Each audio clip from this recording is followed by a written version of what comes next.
국가 팀도 이제 연습하고 처음 서서 함께 찬양을 했는데 마지막 징소리가 너무 좋았어요.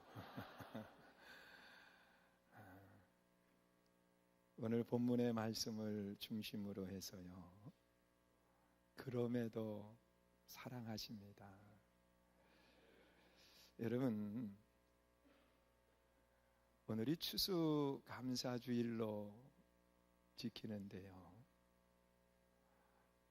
오늘 본문의 내용이 추수감사절과는 조금 거리가 먼 것처럼 느껴지지만 이 말씀 속에 하나님의 은혜, 하나님의 사랑을 깨달으면 우리가 하나님 앞에 감사하지 않을 수 없다는 거예요.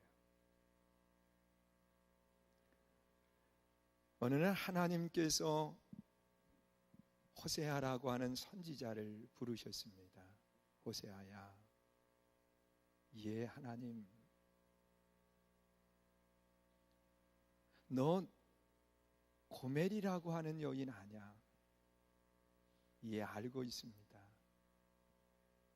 그 여인은 부정한 여인이고 또 모든 사람들이 손가락질하는 그런 여인 아닙니까? 그래, 너 그 여인과 결혼을 해라. 하나님의 말씀이지만 호세아의 마음속에는 그런 생각을 했을 거예요. 하나님, 해도 너무하시지요. 하고 많은 여인 가운데 고멜과 결혼을 하라니요. 그 여인은 모든 사람들이 다 아는 여인으로서 음란한 여인 아닙니까? 부정한 여인 아닙니까? 하나님, 그 여인과 어떻게 결혼을 하라고 말씀을 하시나요? 그런데 하나님은 그 뒤에 더 하시는 말씀이 그 음란한 여인과 결혼을 해서 음란한 자식을 낳거라, 그렇게 말씀을 하는 거예요. 여러분, 선지자라고 말하면 고귀해야지요. 선지자라고 말하면 모든 사람들이 인정할 만한 그런 삶의 아름다운 모습이 있어야 되잖아요. 그런데 음란한 여인과 결혼을 해서 음란한 자식을 낳으라고 하니 이 호세아의 마음속에 도저히 이해가 되지를 않는 거예요. 하나님, 어떻게 그럴 수가 있느냐고 하나님께 하소연하는 거지요. 그런데 하나님은 이 호세아와 고멜을 통해서 이스라엘의 현실을 이야기하고 싶으셨던 거예요.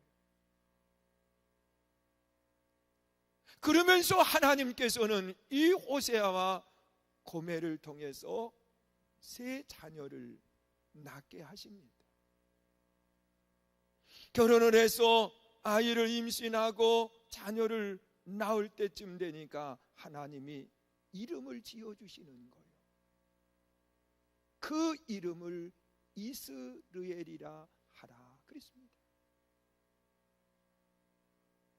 여러분, 이스라엘은 하나님과 겨누어 이겼다라고 하는 이름의 뜻을 가지고 있지만 이스르엘이라고 하는 이름을 하나님이 이 백성들을 흩으시겠다는 거예요. 지금 하나님의 백성들로서 하나로 뭉쳐 있어도 그 주변 국가들이 침공해 올 때에 대적할 수 있는 힘이 없는데 하나님이 그들을 하나로 만드는 것이 아니라 하나님이 그 백성들을 산산히 흩어 놓으시겠다는 거예요. 여러분, 그 말씀 속에는 이 백성들이 승리하는 백성이 아니라 이 백성들이 패배하여야 될 것을 말씀하시는 거죠. 그래서 아이를 낳고 난 뒤에 그의 이름을 이스라엘이라고 이름을 붙였습니다. 여러분, 사람들의 입에서 오르내리지요. 왜냐고 하면 당시에 하나님께서 세운 선지자예요. 또한 부정한 여인과 결혼을 하면서 삶을 통해서 하나님의 말씀을 전하는 사람입니다. 그런데 자식을 낳아가지고 이름을 예쁘게 붙여주면 좋은데, 이름을 부를 때마다 하나님이 흩으신다, 하나님이 흩으신다, 그 뜻으로 사람들이 이름을 부르는 거예요. 그리고 다시 시간이 지나면서 이 고멜이라고 하는 여인이 다시 임신을 했습니다.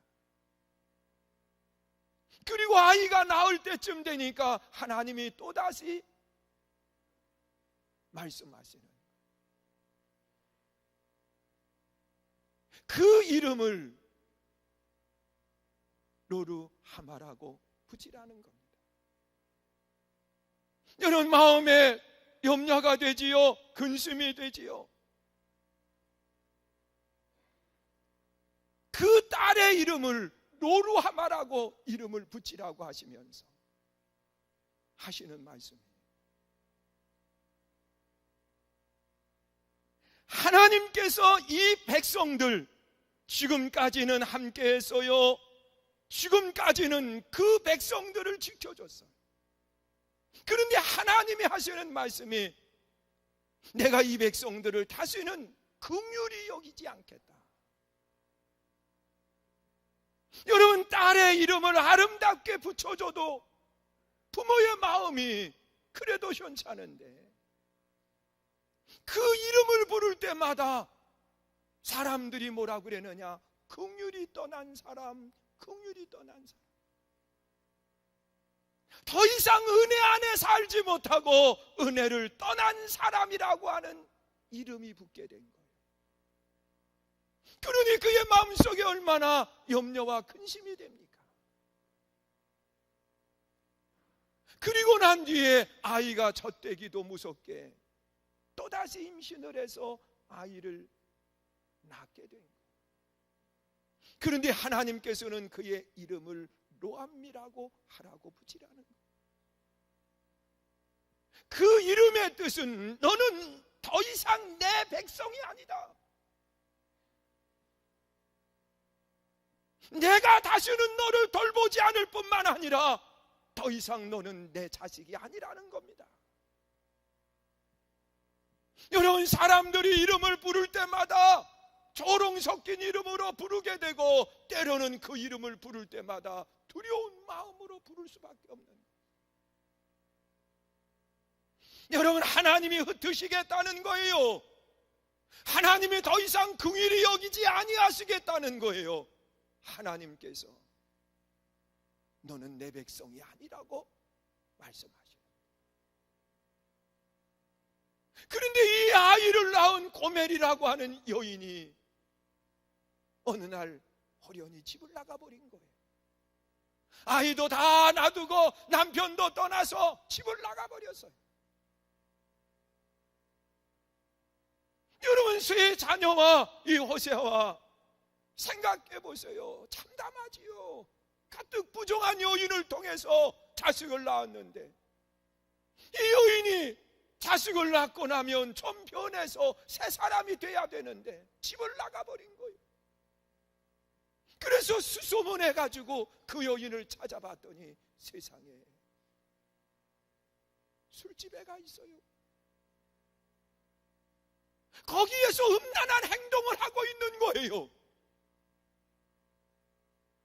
거기다가 돈까지 끌어써가지고 빚까지 지고 있어요. 그래서 이 호세아 선지자는 빚을 갚아주고서는 그 여인을 다시 집으로 데리고,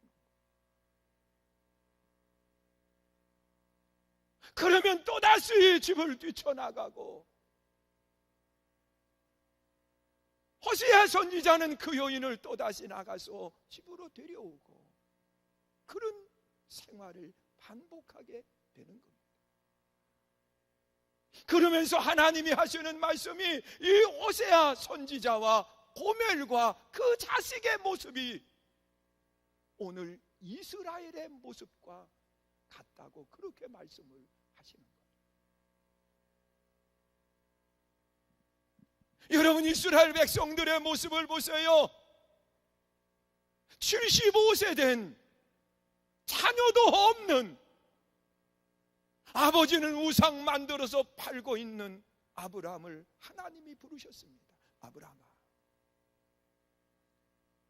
너 본토 친척 아비 집을 떠나거라. 그리고 내가 약속하는 땅으로 가거라. 너 고향을 떠날 때에 어떤 것도 미련을 갖지 말고 모든 것을 다 내려놓고 떠나라는 겁니다. 가족도 떠나고 물질도 다 내려놓고, 그리고 내가 지시하는 그곳으로 가라는 거예요. 아브라함은 두려운 마음이 있었지만 하나님의 말씀에 순종해서 고향을 떠납니다. 그러면서 삶을 살아가는 동안에 하나님께서 아브라함에게 복을 주시는데 믿음의 조상, 복의 근원이 되는 거예요. 그러면서 아들 이삭을 낳고 하나님의 말씀에 순종해서 아들 이삭을 제물로 드리려고 할 때에 하나님은 그의 손을 잡으시면서 아브라함아 됐다. 그러면서 그 아들 이삭을 통해서 하나님의 영광을 받으시는 아름다운 모습을 보여줍니다. 그리고 또다시 세월이 지나서 이삭이 아들을 낳았는데 쌍둥이를 낳은 거예요. 그런데 하나님께서는 그 리브가의 태중에 자녀들이 있을 때에 미리 말씀을 하셨어요. 큰 자가 적은 자를 섬기게 될 것이라. 그 말씀대로 이삭으로부터 야곱이 장자의 복을 받아요. 그리고 세월이 지나면서 이 야곱이 결혼을 하게 되고 자녀를 낳게 되는데 12명의 아들을 낳게 돼요. 그 아들을 통해서 하나님이 이스라엘을 형성하고, 그리고 그 백성들로 하여금 가나안 땅 예루살렘을 중심으로 해서 아름다운 삶을 살아가게 합니다. 그들은 하나님의 선민으로서 자부심이 있었어요. 하나님이 우리를 세상의 모든 사람들보다 높여주시고 하나님이 우리를 복되게 하신다고 하는 선민의식을 가지고 생활을 합니다. 그런데 그의 삶의 부를 이루고 나면 그것이 내가 한 줄 알고 교만해서 하나님을 떠나고 세상에 방탕한 생활을 생활하는 거예요. 그러면 하나님은 다시 그 주변의 국가를 들어서 이스라엘을 치게 되고, 그 매를 맞고서는 만신창이가 되면 두 손 들고 다시 하나님께 나오는 거요. 하나님 잘못했어요. 그러면 하나님은 다시 흩어진 그 백성들을 모아서 하나님께서 그들을 용서하지. 용서받은 그들이 또다시 하나님 앞에 순종하며 살아가야 되는데 우상을 숭배하면서 죄악 가운데 내려가네요. 하나님은 또다시 그 백성들을 벌하시고 그들이 두 손 들고 하나님께 돌아오는 겁니다. 고멜과 같이 말이에요. 이런 반복의 삶을 살아가는 그들을 위해서 하나님께서는 독생자 예수님을 이 땅에 보내주시고, 그리고 그들을 위한 구원의 문을 열어놓으십니다. 여러분, 이 말씀은 이 호세아와 고멜에게만 해당되는 것이 아니라 하나님이 이스라엘과 하나님과의 관계를 말하는 것. 또한 그 말씀은 오늘 여러분 한 분 한 분과 하나님과의 관계를 말씀을 하는 거예요. 여러분 한 분 한 분 우리 한번 생각해 보세요. 하나님이 여러분 한 분 한 분을 부르실 때에 여러분들은 어떠한 모습을 가지고 계셨습니까? 저도 하나님의 부르심을 받을 때에 저의 가정을 보면은 아버님이 병으로 인해서 세상에 해볼 수 있는 것은 다 봤어요. 제가 어릴 때의 기억으로는 그 병을 치료하기 위해서 병원에도 다니죠. 그 병을 치료하기 위해서 굿을 1년에 몇 번씩 했던 기억이 있어요. 또한 그것도 안 되니까 병을 읽는 사람을 데려다가 여기 아까 장구, 북 그런 거 두드렸는데 큰 북을 가져다가는요 수없이 두드리면서 뭔가를 이루는 거예요. 그랬는데도 치유가 되지 않으니까 마지막 예수를 믿으면 나을 수 있다고 하는 그 말씀에 세상에 의지했던 모든 것들을 다 버리는 그때의 어릴 때 기억이 그 전도사님하고 교인들이 오셔가지고는요 저희 집 대문 큰 대문에 걸어 놓았던 그 지푸라기로 엮어가지고 가시도 친 것에 뭔가를 걸어놨던 그것을 떼어내고 장독대에 세워놓았던 곶갈모자처럼 만들어 놓고 빌었던 그것들을 모아놓고 집안에 있는 부적들을 다 떼어놓고 그리고 마당 가운데서 전도사님이 불을 지르고 그리고 불을 놓았던 그 모습을 보았어요. 여러분, 이러한 모습 속에 하나님의 부르심을 받고 난 뒤에 오늘까지 변함없이 달려왔어요. 여러분, 한 분 한 분도 하나님이 부르실 때의 모습을 한번 생각해 보세요. 저도 우리 성도님들의 모습을 보면 처음 예수님을 믿을 때의 그 모습을 기억해 보는 거예요. 때로는 어느 분들은 신앙생활하다가 세상으로 나아가요. 세상으로 나아가면 하나님이 내버려 두지 아니하고 또다시 그를 벌하시면서 하나님의 성전으로 부르시는 거예요. 사랑하는 성도 여러분, 하나님과 나와의 모습이 어떠한가? 여러분, 호세아 선지자와 고멜과의 관계 속에 보면 우리는 부정한 사람들이에요. 우리는 죄악 때문에 다 영원히 멸망받을 수밖에 없는 죄인들이에요. 여러분, 우리가 큰 소리치고 다른 사람보다 나은 것처럼 생각하지만 내 안에는 더러운 죄악들로 인해서 냄새나고 썩어가고 있는 것이 우리들의 모습이에요. 그런데 하나님께서 무조건적인 사랑으로 우리를 불러주신 거예요. 여러분, 우리가 좋은 조건 때문에 하나님이 부르지 않았어요. 생각해 보세요. 호세아 선지자가 고멜을 불러서 결혼을 할 때에 그 여인이 세상 좋은 조건 때문에 결혼한 것 아니거든요. 사랑받을 수 있는 조건이 아무것도 없었어요. 사람들에게 손가락질 당하고 부정한 여인이라고 이야기하는 그런 모습이었어요. 여러분, 하나님의 부르심에는요 어떤 조건 때문에 부르지 않아요. 여러분, 우리가 신앙생활하면서 어떠한 조건 때문에 부르신다고 하면 하나님 앞에 당당하게 서 있을 수 있는 사람 누가 있겠어요? 우리는 부정한 사람이지만은 하나님이 부르셨어요. 하나님이 내 삶에 복을 주시고 하나님께서 내 삶에 기쁨으로 채워주시고 영원한 형벌 가운데는 내려가야 될 죄인들을 천국 백성 삼아 주신 거예요. 여러분, 하나님의 사랑은 조건 없는 사랑인 것을 말씀하시는 거예요. 어떠한 특별한 조건 때문에 하나님이 우리를 사랑한 것이 아니라 부족하지만 모자라지만 내 삶을 천국 백성으로 바꾸시기 위해서 하나님이 나를 불러 주신 거예요. 믿으세요? 우리가 이 은혜에 감사해요.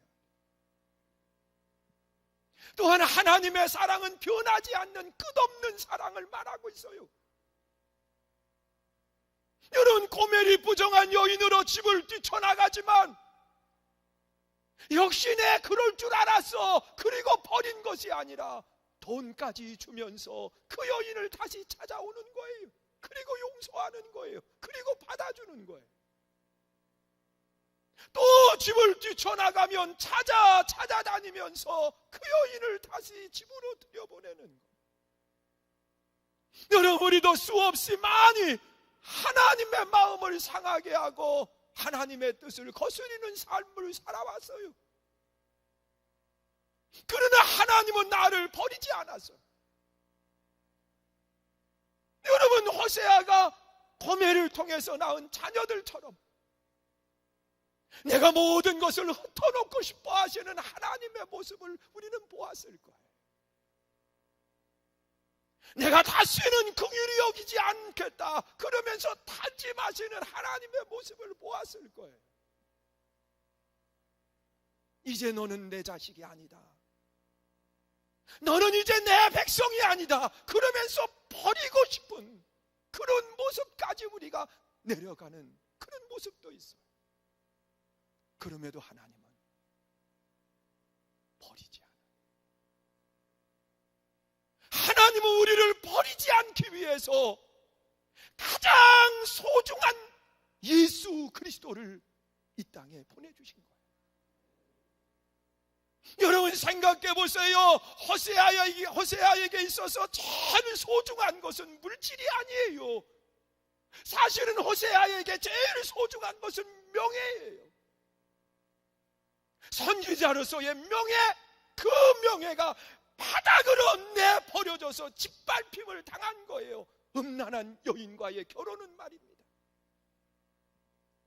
여러분, 하나님께서 우리를 사랑하셨기 때문에 독생자 예수님을 내어주면서까지 우리를 사랑하시고 우리를 세워주셨다는 사실이에요. 여러분, 이 사실을 믿을 수 있기를 주의 이름으로 축원합니다. 하나님의 사랑은 조건 없는 사랑이에요. 하나님의 사랑은 일시적인 사랑이 아니라 끝까지 사랑하시는 사랑이에요. 여러분, 이 사랑을 깨닫는 순간 우리는 하나님 앞에 감사할 수밖에 없어요.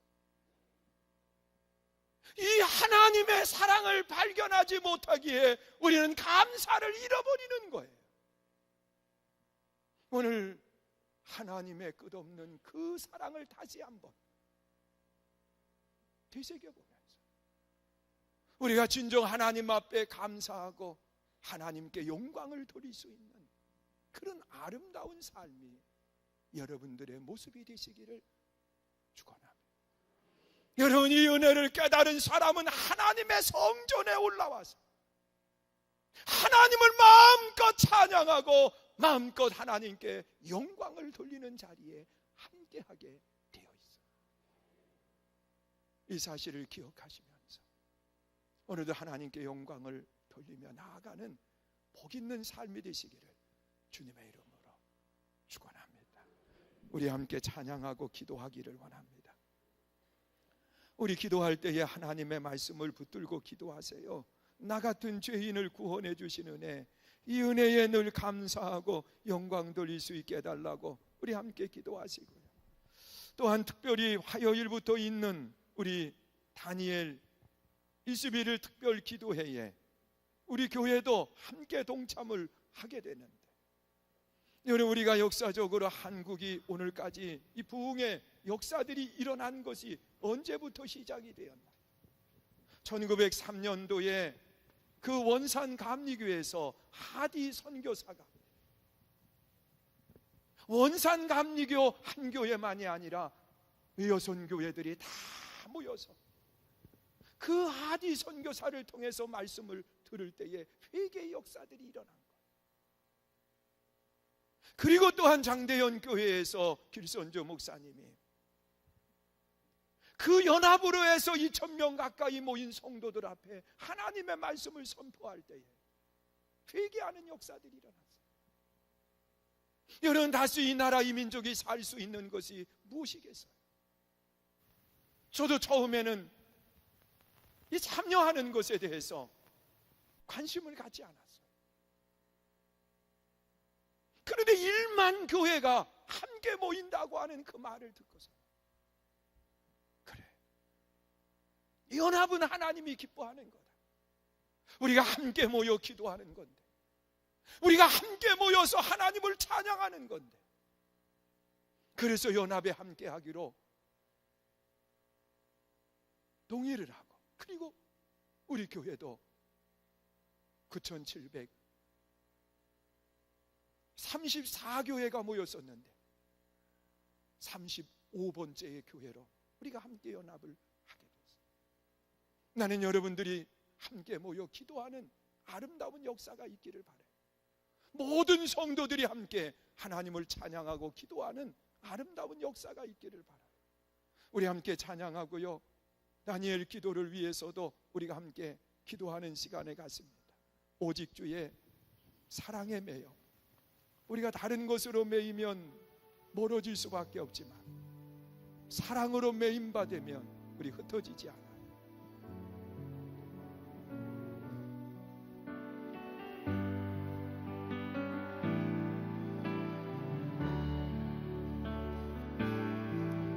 오직 주의 사랑에 매여 내 영 기뻐 자랑합니다.